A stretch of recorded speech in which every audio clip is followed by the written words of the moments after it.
Good morning, good afternoon, and good evening, social marketers around the world. My name is Patrick Cook, and as President of the International Social Marketing Association, it is both my privilege and my pleasure to introduce you to the 27th in a series of webinars designed to advance social marketing teaching, research, and practice. I want to introduce you to our hosts today. I'm here with Julie Colehour, Tamara Harbour, and Jay Kassir. Susie is our technical host for the webinar series. Tamara helped organize today's webinar, and Jay is the manager for our webinar series. We're going to begin the webinar in just a minute, but before we do, I'd like to share some timely updates about the International Social Marketing Association.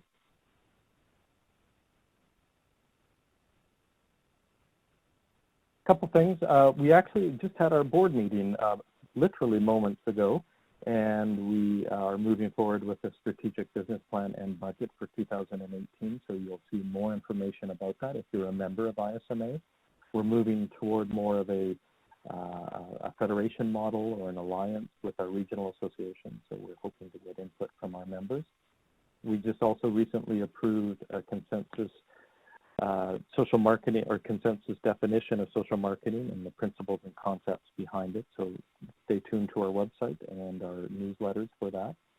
And we are involved in a couple of other initiatives. One is a UNICEF-led initiative to help include, to make sure that communication and social marketing is a part of the UN organization's regular order of doing business, as well as we are beginning work on a framework for a professional code of ethics and conduct for social marketers.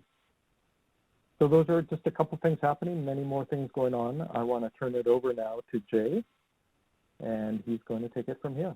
Jay? Thank you, Patrick, and welcome everyone to today's webinar. I'd like to remind you that if there is more than one of you at your location, we'd appreciate it if you'd let us know how many there are using the chat box. And, oh, here we go, right. So throughout the presentation, please ask questions using the text box as they come to you. Don't wait until the end of the talk. And we'll answer your questions at the end in roughly the same order as they came in. And I have one poll I'd like you to help me with today. If you would, just fill in where you're from, which region. We get a sense. There should be, okay, Australia, a third, and the rest of it is North America. Okay, and I'm going to pass by this next one and go right on to introducing our speaker today. And for that, I'd like to ask Tamara Harbour to do that. She's the one who helped organize today's webinar. Tamara? Thank you, Jay. It is my pleasure to welcome our speaker, Julie Colehour. Julie is a partner at C+C, which is a 60-person social marketing and public relations firm with offices in Seattle, Boston, and Portland, Oregon. She has more than 25 years of experience creating and implementing social marketing campaigns that focus on encouraging consumers to change their behaviors. And if you have any Energy Star appliances in your home, think of Julie, because she has 20 years of experience working with the EPA on Energy Star, including creating the plan that launched the label in the 1990s, which I'm sure a lot of us will remember. Her behavior change campaigns cover not only the environment, but safety, healthcare, and education.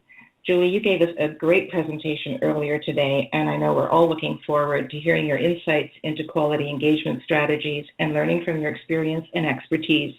So let's get started. Over to you, Julie.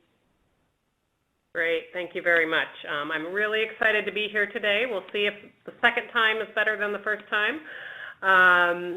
What I'm planning to do today is talk about how you can best build quality engagement strategies into your social marketing campaigns. So to do this, I will start with taking a look here at the social marketing planning process. And I'm sure that most of you do some version of this 10-step process when you're creating your social marketing campaigns. What we like to do is start with really working to figure out what the goals are, what success is, and what the measurable objectives are. How are we going to know if we're achieving that success for the campaign? Once we have that defined, we dig into research. So we're strong believers in using research to inform social marketing strategy, and that the research needs to be done early, both to figure out what behavior changes you should target, what the audience feels and is doing currently with those behavior changes, what the barriers are, the motivators, as well as using research to set any baseline data you need to evaluate your results against your goals. Step 3 then in the planning process is when we dive in and figure out what desired behavior change we should focus on for whatever we're working on. What behavior change can we focus on that'll help us to get to our goal? And we like to do this by looking at what is the impact of each potential behavior and what's the probability of change for that potential behavior. And we want to go after the ones where we feel like we can have the biggest impact. Once we have our behavior change, then we start looking at, okay, of the target audiences out there, which audiences are the low-hanging fruit? Who can we most easily influence to change that particular behavior? And once you have that figured out, then you've got to get into the minds of those target audiences and figure out, what are they doing now instead of the desired behavior? What are the barriers to changing the behavior? What motivators do we have to offer? And what benefit does the audience have from making that change? So those first 5 steps are really, really important, I think, as everybody on this phone knows today. It's really the framework of whether your social marketing campaign is going to be successful or not. Because if you don't get that stuff right, how you communicate is not going to be right. However, for today, we're going to actually focus most of our time on steps 6, 7, and 8. And those are the steps where you figure out what's your idea going to be for your campaign. We call this the social marketing intervention or the social marketing strategy. What's the hook? What's the messaging that's going to draw folks in? And then how specifically should we be communicating?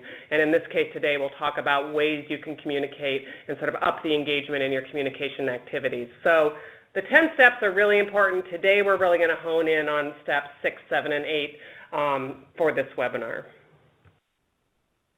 All right, and the way I thought I'd do this today is to sort of give you the tale of 2 programs, and 2 programs that are very different from each other. So Capitol Hill in Motion is a neighborhood-level commute reduction program. So getting people out of their single occupancy vehicles in a neighborhood type of setting. So the audience here is fairly small. I also, though, wanted to give you a program where we could focus more broadly, where the audience is larger and more spread out, and we really used content to drive engagement. And so we're going to talk about a program from the Better Buildings, which is a U.S. Department of Energy program to get commercial, manufacturing, and industrial businesses to reduce their energy use. All right, so we'll start first with Capitol Hill in Motion, which is the neighborhood program, and I wanted to start this with a couple poll questions. So if you could answer those.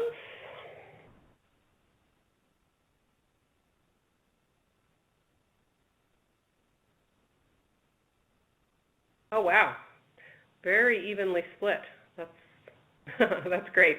So we've got only a quarter, though, that are in the car by themselves. So that's probably much lower than the typical population, right? And then we have bus, light rail, and walking. So thank you. And then the second question here is, how hard do you think it is to change commuting behaviors?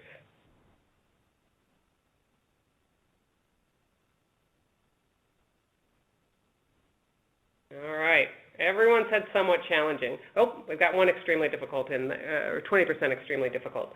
So I would tend to agree. Commuting behaviors are some of the hardest behaviors we work on, and I think the reason for that is because there are so many barriers and so many unique barriers for target audiences in changing their commuting behaviors that it's hard to create strategies that cut through and can overcome those individual barriers.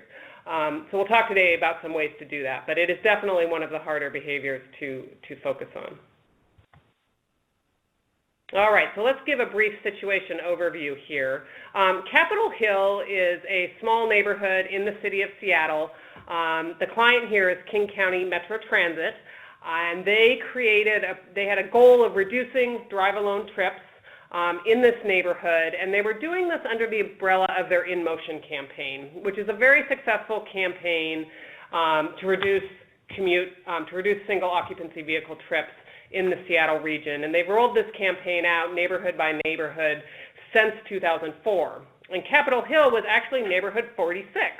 So we were jumping in here to a very well-established campaign framework that had had success over the years and that was continuing to roll.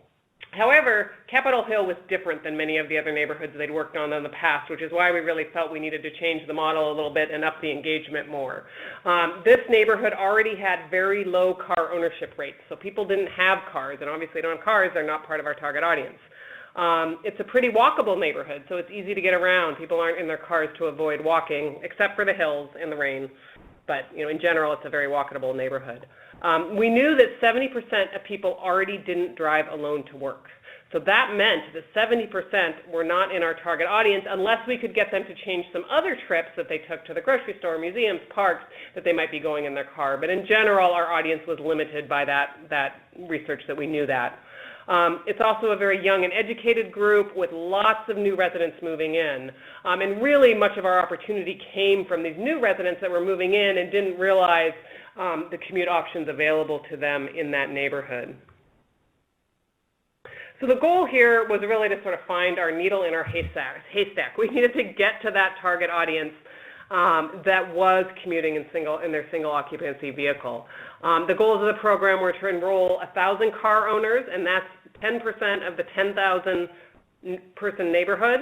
And then we wanted to motivate 75% of participants within those that we could get to sign up for the program to pledge to reduce their drive alone trips. And of these participants, we were asking them to actually reduce their trips by 10%. So it was about 2 trips a week. And then, of course, we wanted them to maintain this behavior and form new mobility habits. All right, so we did a bunch of research up front that both helped inform the campaign and then also on the back end helped us evaluate results. So this was step 2 in that process I mentioned earlier. We did a bunch of stakeholder interviews with community groups, sort of like focus group type interviews where we went into existing community groups and talked to people about their commute behaviors, what they did, what the flavor of the neighborhood was, what would motivate them to change their behaviors, what they thought would motivate their friends to change their behaviors. So we dug into the barriers and the motivators through these focus groups with community organizations at the beginning of the process. We also did a pre-program survey to gather data on existing commute behaviors of the people that pledged and joined the program up front. We also did trip logging as part of the program so that participants would actually log what had changed. We did a post-program survey of participants, and then I'll show you later, we used transit data to sort of verify our results of the self-reported data, which is the pre-program survey and the trip logging, to just sort of give us some good confidence that we were indeed changing behaviors. All right, so our desired behavior was really to get people out of their single occupancy vehicle.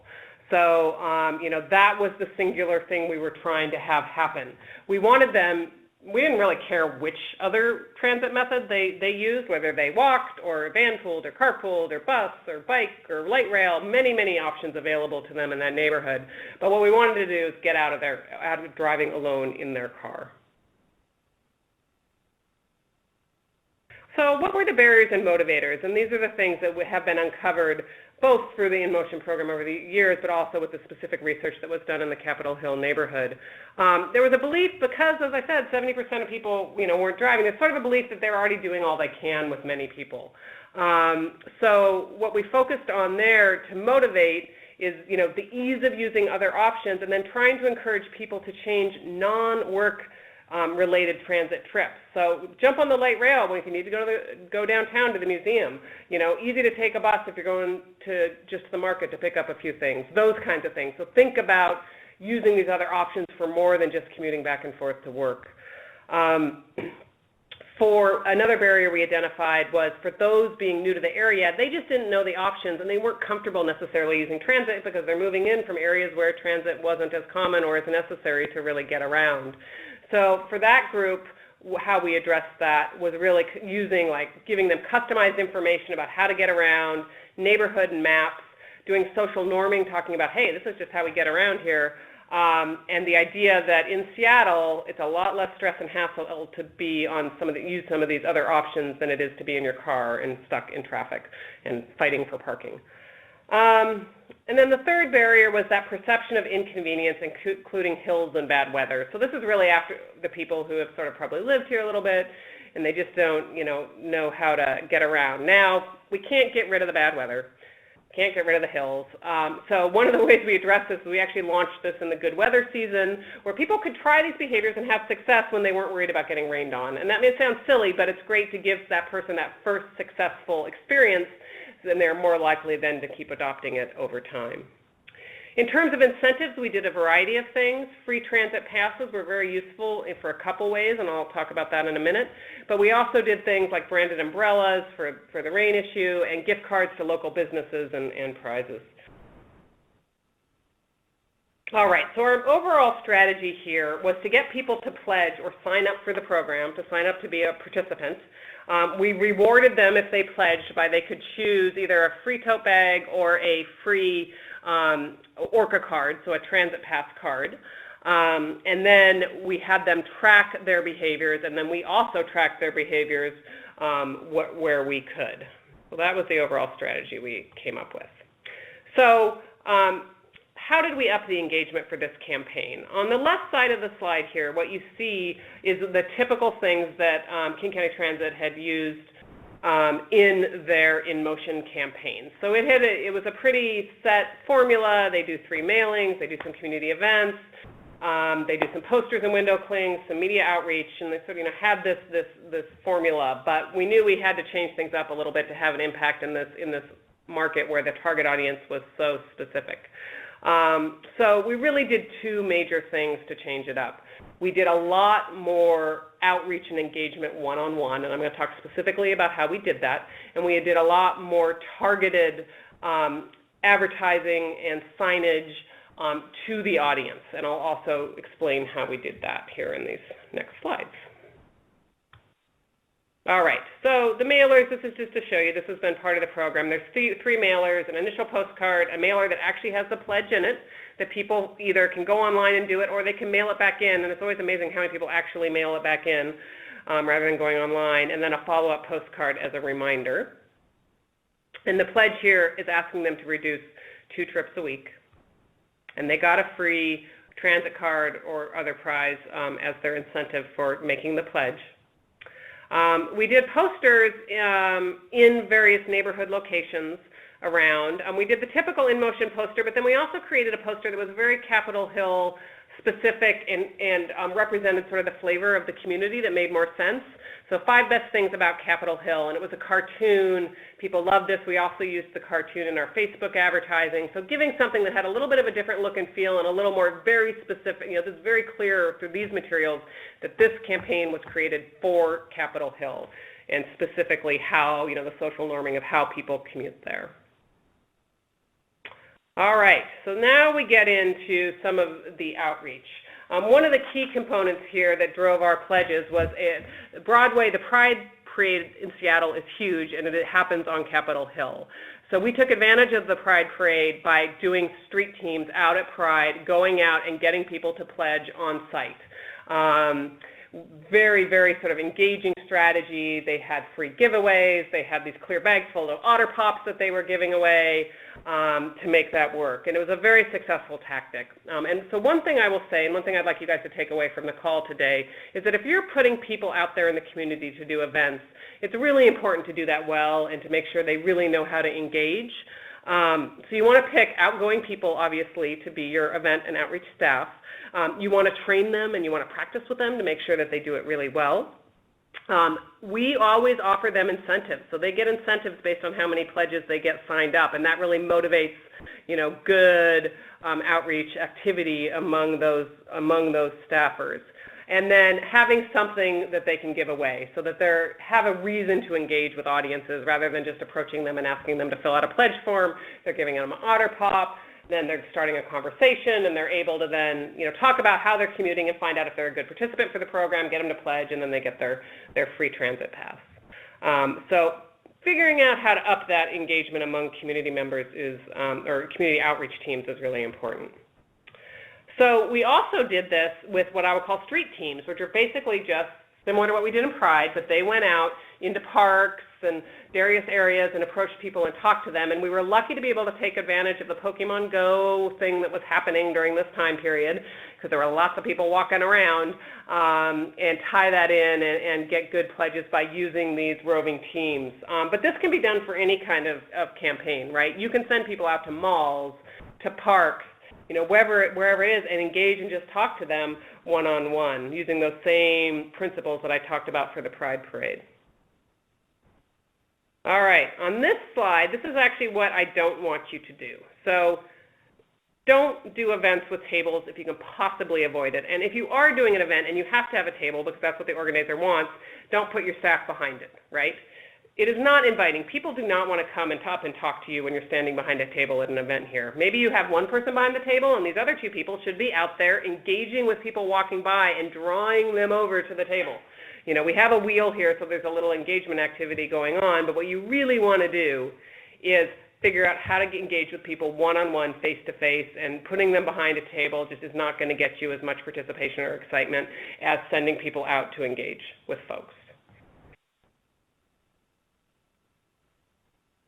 All right, and then moving on to partnerships, and I'm sure everyone on this call, with the limited resources we all have for social marketing these days is doing partnerships, but, thinking broadly about who you can partner with, and in this case, we partnered with local blogs, coffee shops, the local co-op market, so whatever made sense, and the partnerships were sort of with their social media, with signage in their stores, whatever they could do to sort of help promote the campaign as part. And many of these partners provided prizes, too, that we were able to use in our promotions. And then targeted advertising. So a couple different things, and this is the second big takeaway I want everyone to have from this particular case study is, the way advertising works is changing, and you can get much more targeted than you used to be able to. So a couple examples here. We used Facebook advertising to really target folks that lived in this neighborhood where they were in a certain age range to get through with our message, and then they would click right over to the site where they could actually make their pledge at that time, and that was a very successful strategy. But broader than that, with online digital advertising these days, you can really target, and you can do it very, very cost effectively. I mean, you can even target just people that work at Amazon, so you're just targeting ads into people whose IP addresses come out of Amazon, for instance. So you can really think about digital ads in a new way now and get very specific. You can target just people who are crabbers and like to do crab fishing in Puget Sound. You can really get down there and very cost effectively reach messaging. So think about that in your marketing mix. It's a different kind of advertising than we've been able to do in the past. The other thing we did here is some gas station toppers. So to get to people who have cars, let's go to the gas stations and put messages there, as well as signage in the gas station convenience stores. So that was a great way to know that we were reaching people that were driving. And we have some little fun stencils we did on sidewalks as well, just to sort of raise awareness of the overall campaign going on. All right, so let's get down to our results here. We had 1,874 people sign up for the program, which is above our goal of 1,000. Of those, a little over 1,700 pledged to reduce their 2 trips a week. Of the people who got the transit cards, 1,240 used the transit cards. We've got great data on transit card usage, and 427 people actually took the time to log their trips during our campaign period. So the end result was this program had participation that was 80% above other in-motion programs in terms of enrollment, which we were really, really proud of. It's in the top 3 of all the in-motion programs that King County Metro Transit has done. So in terms of behavior change results, there's a number of different ways you can look at this and extrapolate the data. But we know that just from the trip logs of those 427 people who took the time to put it in, that we shifted about 4,000 trips. So if you extrapolated that number to all pledgers annually, that would be about 64,000 trips per year. However, we also, as I mentioned earlier, we triangulated the data. So we looked at the data from the transit card usage of those 1,200 transit cards that got used. And from that, we know that we reduced caused 25,000 transit trips in that 3-month period, which is pretty darn good. And then we knew from the trip logs that 43% of the non-drive alone trips were by transit. So 43% of those trips that got shifted went to transit, which means 57% went to the other modes, the biking, the walking, the other things. So if you extrapolate that out, what you can say is that means there's probably 58,000 trips for all modes in the 3 months. So the numbers aren't exactly absolute, but what we were able to do with this evaluation strategy is approach it by a number of different angles, both self-reported data and the transit data. Take a look, and we're pretty darn confident that the trips were reduced, in terms of what they needed to do. Good results. All right, and then in terms of referral sources, this is small on this slide, but community events, which was the Pride Parade, the street teams, they was the #1 source of program participation. So, and that was really new for InMotion in terms of programs, is we're really driving it through that one-on-one engagement that we talked about. Mode split results, so looking at how modes shifted during the time period. So again, drive alone trips went down, and all the other modes, bus, bicycle, carpool, and walk, all went up. So that's obviously what you like to see on something like this. This was more data showing that we did indeed make an impact. All right, so that's our neighborhood program. Now we're going to jump into something that's a little bit larger scale. And we're going to start with a question. So take a look at this and give me your best guess.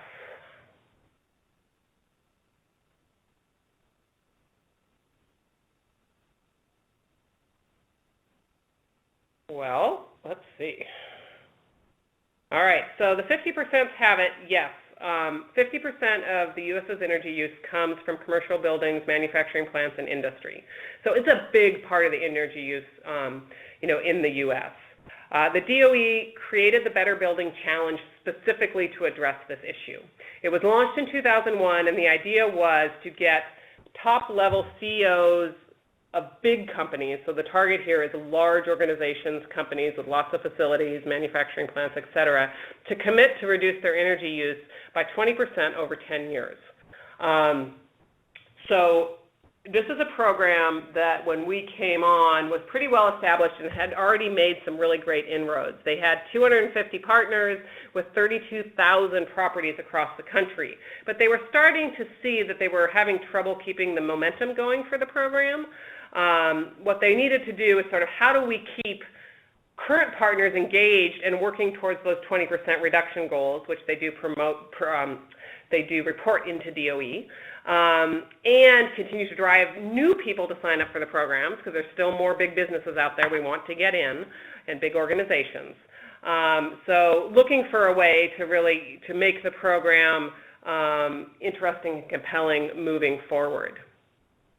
So the campaign goals, as I mentioned, were to reduce energy use by 20% in 10 years, and to inspire these leaders of these corporations to join the BBC and work towards getting to that goal. All right, so barriers and motivators. This one is, interesting. Commercial energy use is really, as a subject matter, really, really boring.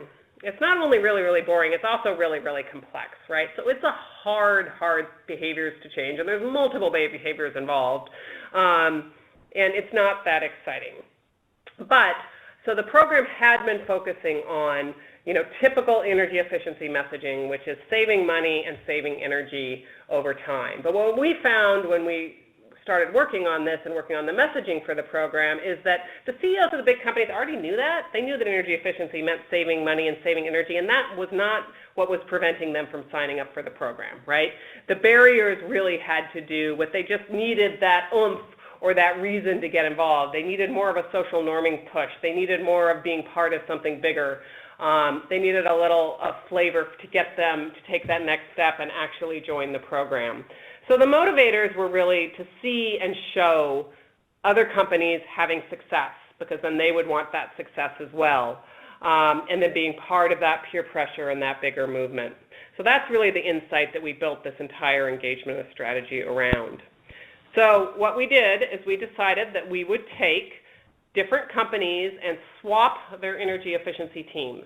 So we'd place a team in one business, the other team in the other business. They would go in and look at the buildings and audit what was going on and talk to each other and give cross tips about how the other business might want to approach energy efficiency. And we would do it in a very fun, engaging way, so trying to elevate energy efficiency to be more exciting and more engaging.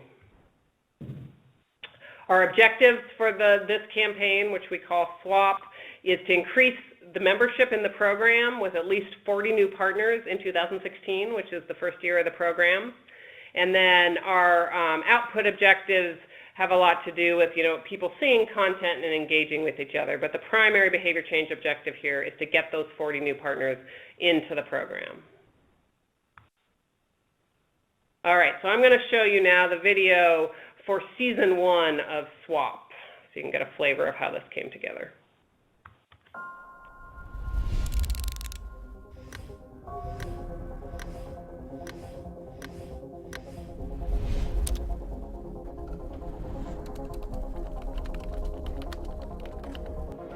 Through the Better Buildings Challenge swap, we've asked Hilton and Whole Foods to do the ultimate swap.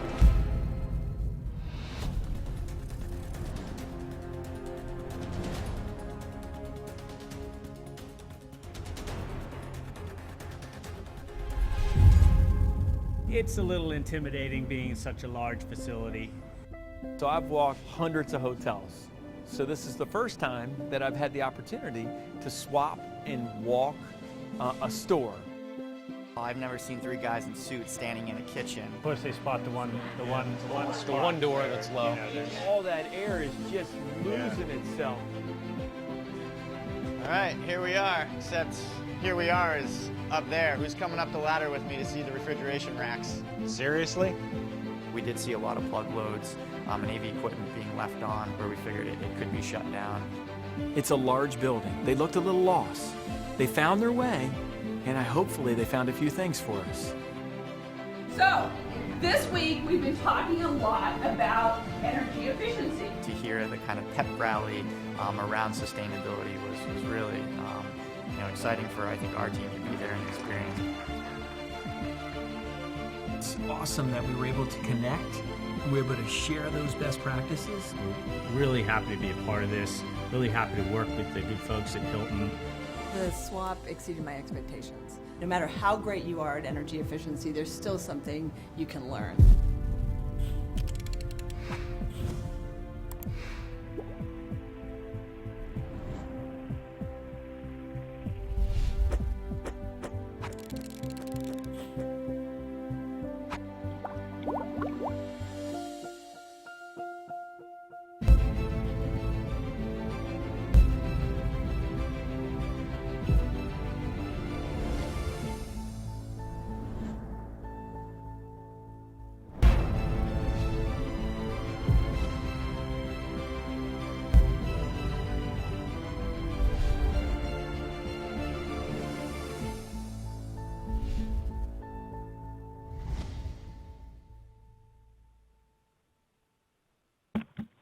All right, so that gives you a sense of how this idea of SWAP came together.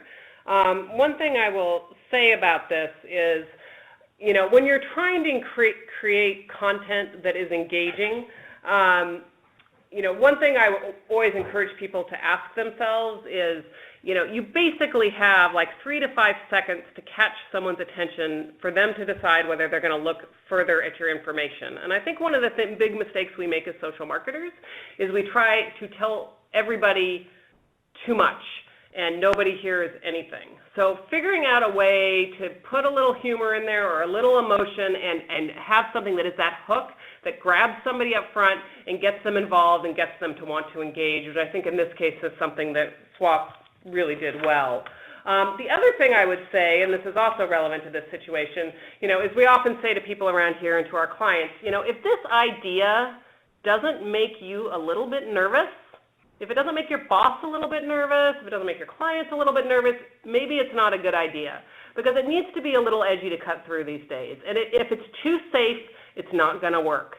And so finding that thing that, really, gets you a little bit out of your comfort zone is important to think about and be willing to fight for in order to have, great success. And this certainly was the case in this campaign as well. So in order to pull this together, obviously the execution had to be great. So finding the businesses that were willing to swap and do this, filming it, getting it right. A little side note here with Hilton and Whole Foods. We didn't tell them what to wear. They actually all just showed up 3 in suits and 3 in plaid, so that was just genius from a shooting perspective and a visual perspective. It just turned out really good to have that great dichotomy of 2 very different businesses that were able to successfully learn from each other. So once you produce that great engaging content, then you have to get it out there in front of everybody. And this was primarily pushed out online. So to online audiences through social media, both the partner social media as well as other channels.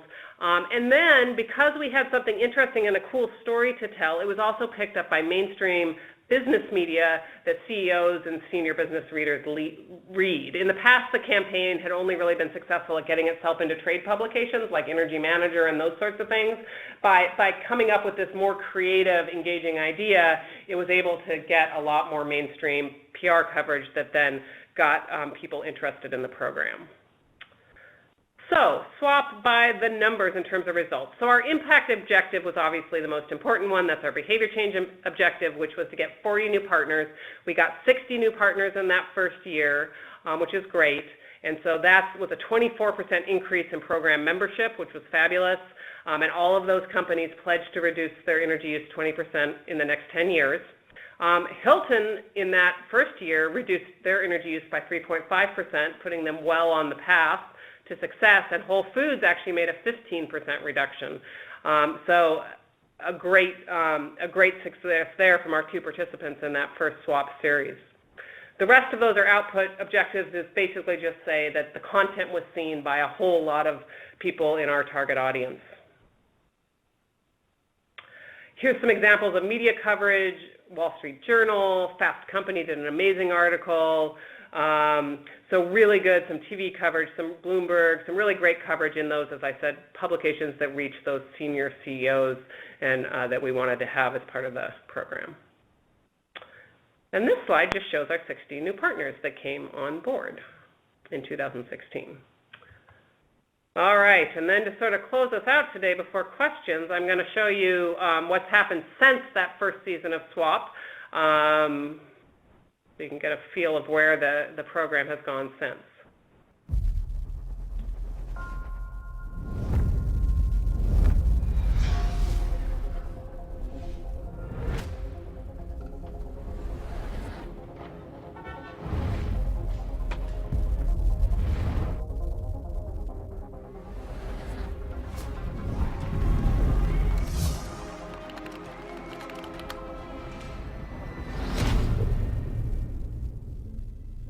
The whole reason we do the Better Building Swap is because we know we can be better.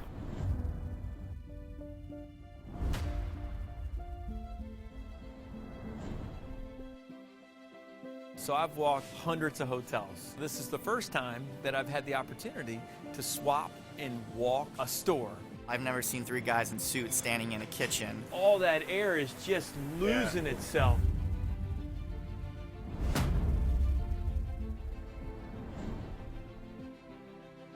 That's technology that in a lot of cases would have been upgraded years ago. I mean, you multiply it by that size, just $1 a square foot is $1.4 million. We are used to having to clean up the Navy's mess.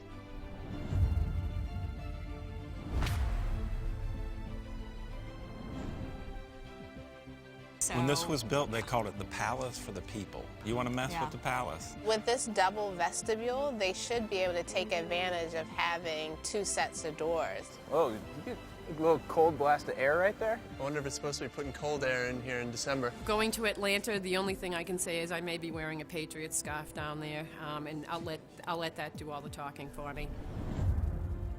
It's awesome that we were able to connect and we were able to share those best practices between two different industries. I was honestly shocked by when you start looking for waste, how easy it is to find it. I think the biggest takeaway is the importance of cities collaborating with one another. Every swap we do, we learn more and more. The more we have the opportunity to profile what leaders are doing so others can learn, the greater chance we have as a country moving forward.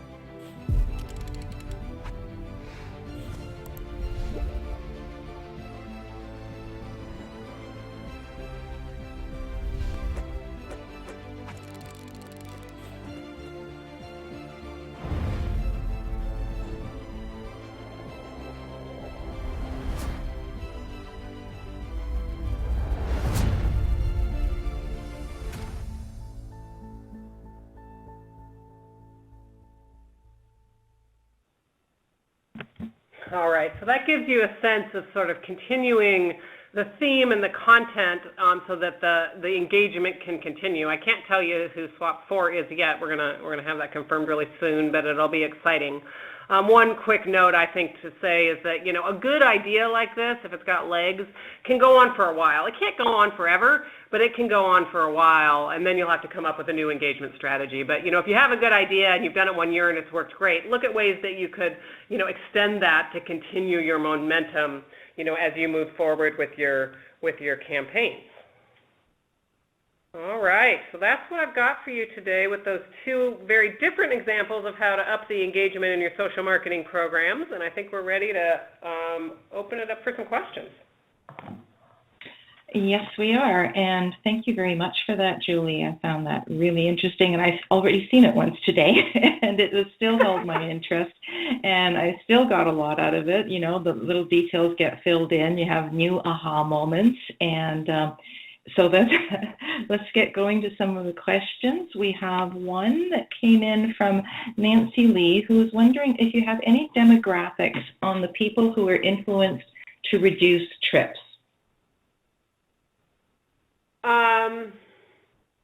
That is a really good question, Nancy. I think we do on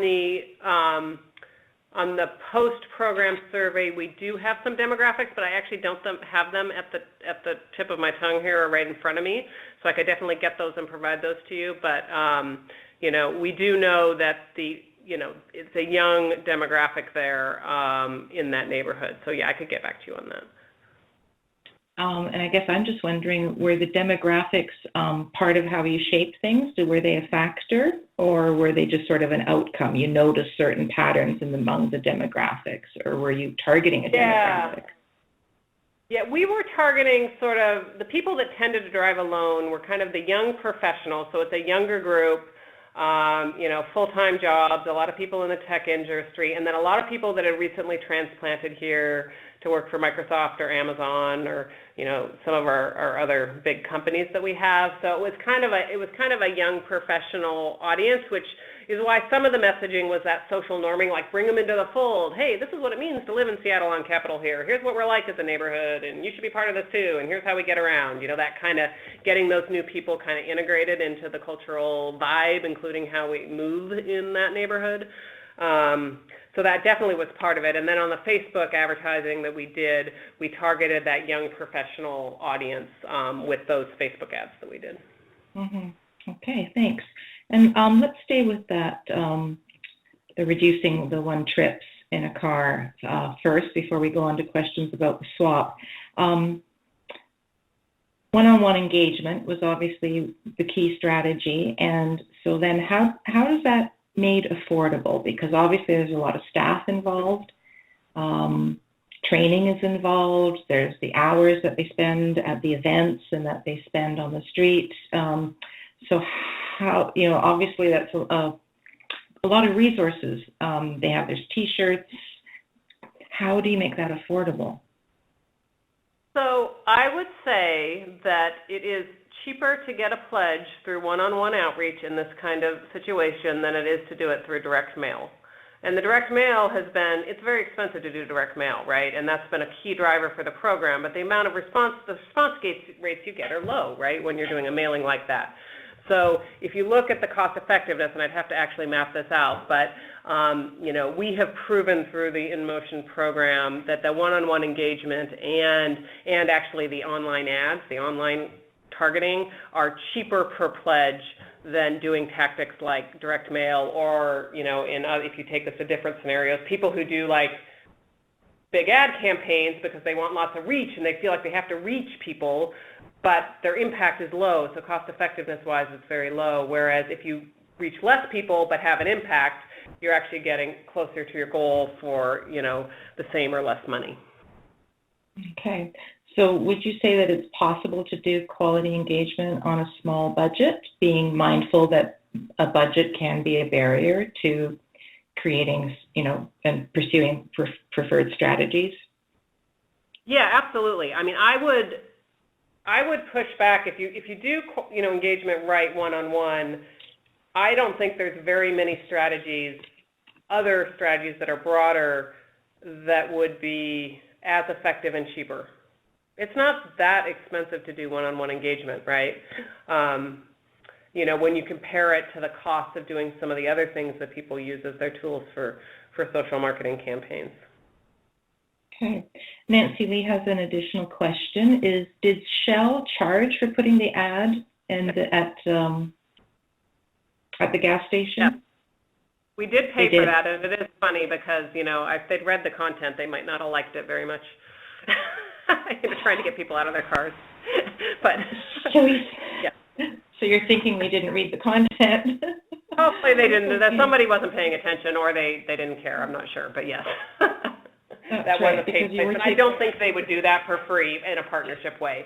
We had lots of signage in, more mission-consistent businesses, coffee shops, different things that put it up for free, but Shell didn't put it up for free. Right. Okay. Patrick Cook has a question. Did King County Transit do anything different with their InMotion program based on the campaign in Capitol Hill? So yeah. You said, yeah, go ahead. Yeah, so they've been sort of shifting their mix, and it really does depend on the neighborhood and the demographics who's there, but like the next one that we did for them was actually on another hill in Seattle called Beacon Hill, and that community is one of the most diverse neighborhoods in the nation in terms of who lives there and languages spoken and cultural groups. And so, in that community, we did a very different model where we worked from sort of within community groups to help them sort of co-create a campaign that was all pretty much a lot of one-on-one and getting pledges driven through these community groups, because when you have that many languages spoken, et cetera, you can't translate everything or transcreate it, and that was the way to do it.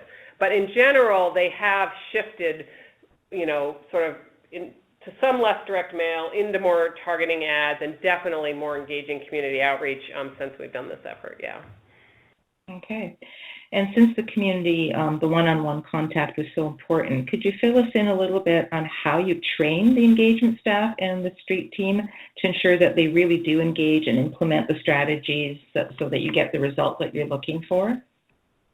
Yeah. What does that involve? How many hours? Yeah, I mean, you basically want to get them first up to speed on the subject matter so they can talk, in a informed way about the subject matter. And then we do sort of interactive training sessions where we get them in there, we get them role-playing with each other, with our staff, we have them practice.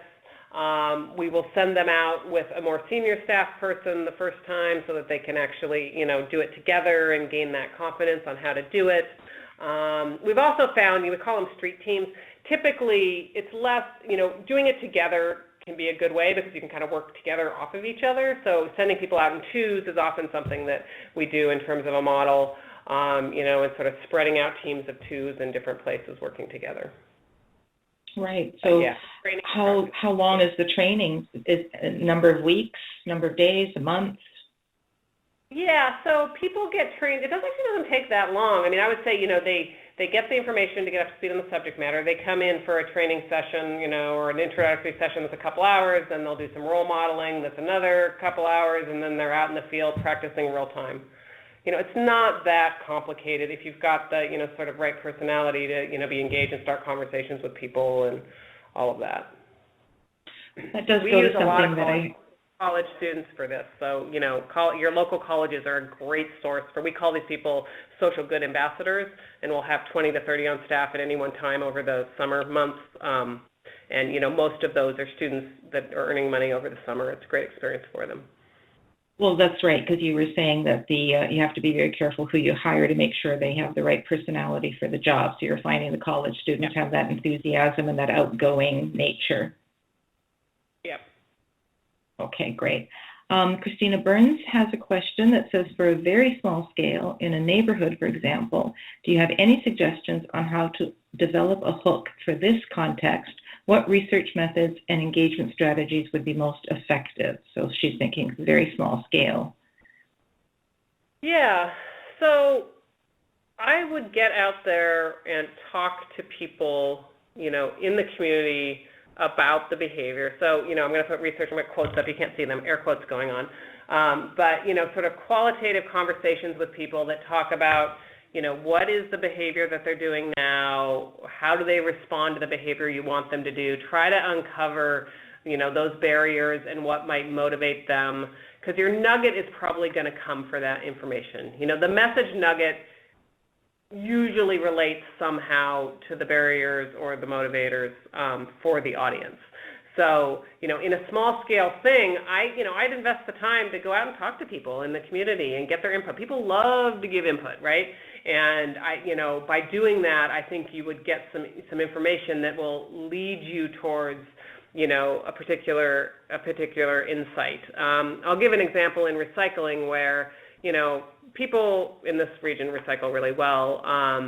And the assumption had always been made that the people that weren't recycling well because they didn't know, like they were confused about the yeses and the nos, et cetera.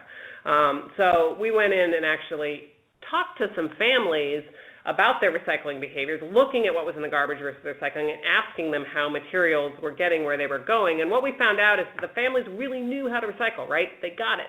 They knew the rules, and the stuff was ending up in the garbage for two primary reasons. One was convenience.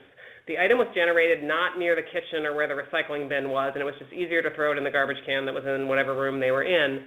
And two, what we called the ick factor, which is they didn't want to clean out that peanut butter jar or that cat food can because that's really gross, and it's easier just to put, you know, they thought it needed to be cleaned, so it's easier just to put it in the garbage. So, you know, we would never have had that insight. Like if you did a phone survey, no one would ever report that to you. You wouldn't get into that level of detail. The only way to get in that level of detail is having deep conversations with people one-on-one. But once we had those two insights, we built a whole campaign around overcoming the ick factor and convenience, getting recycled bins in multiple rooms. So I would say, you know, the best way to do it if you're on a small budget and a thing is to really go out and just talk to people and capture what you get and then build your insight off of that, your hook. Okay, thank you. Thank you for all the detail there. Jay is asking, do you track impacts by recruitment method, for example, Facebook ads versus face-to-face, the one-on-one approach, to look at the relative cost effectiveness of the different approaches? Because you were saying earlier that it is cheaper to go one-on-one than to use direct mail. So somehow there's a tracking? Yes. This is like the ideal thing I would love to do for every single campaign if I had a magic wand. It's hard, it's complicated, it's expensive, but when you can do it, like in this case where we have our referral sources, absolutely, right? So you can analyze down from our referral sources. We know where our pledges came from and how they heard about it, and we can map back about how much we spent on each of those tactics to find out which were most cost effective. And, you know, it's a hard thing to do, but I would encourage you to do it wherever you can because it really often paints a picture that is surprising and may change cause you to change your mix in the future, which is obviously a very good thing to do. It allows you to be more cost effective in the long run. Mm-hmm. Basically, it's checking perceptions and not making any assumptions. Right. Yeah. I mean, if you have just a mix of tactics and you have your results, you know, sometimes it's very, very hard to paint back what results came from which tactics. In this case, we were really able to do that. You know, it is hard though. Many campaigns it's very hard to do, but if you can design it in a way you can get that information, it's so great. Okay. Well, this will probably be our last question unless someone else comes in, and just to zoom out a little bit, because you did mention that how important it is to take risks and to do something a little edgy and outside the comfort zone, something a little different so that you can grab people's attention, because attention is a rare commodity these days. Everybody wants everybody else's attention. And so you were saying you had to really advocate for that. So how do you help management be comfortable taking risks and doing something that is more out of the box and a little edgy when you can't be 100% sure how it's going to go? Yours turned out to be a great success. Swap, and for example, ended up being a great success. But of course, you don't know that going in. So how do you encourage them to take that risk? Yeah, I mean, so it has a lot to do with trust. Obviously, if there's a trusting relationship, it's easier to allow that to happen. But I actually say exactly what I said on this call to clients and partners and people all the time. And I say to people, if you're not a little nervous about this idea, then we probably should go back and find a new idea. And if this is making you a little nervous, I think you should think seriously about it. And maybe there's some stuff we need to tweak or whatever, but, so I just have that very upfront conversation with them, and it really resonates with most people, right? Not all the time, but most of the time people get that. They go, oh, yeah. And then if they're presenting it up to management, they'll use those same words to management, right? And it is a true thing, and people get it when you explain it to them that way. But if you don't put it in those words, especially for public sector programs, they are going to get dumbed down at every level of management who sees it, right? Because that's just the tendency often of how bureaucracies tend to work. And so, being able to present the work or the idea in that context of why it's smart, why it's edgy, why it's good that it makes you a little bit nervous will help you get approvals up the chain. It won't always work, but I'm a big believer of just saying why things are and putting that out there, and I've really seen that have good effect. Okay, great. Thank you so much. I think that closes our Q&A for today.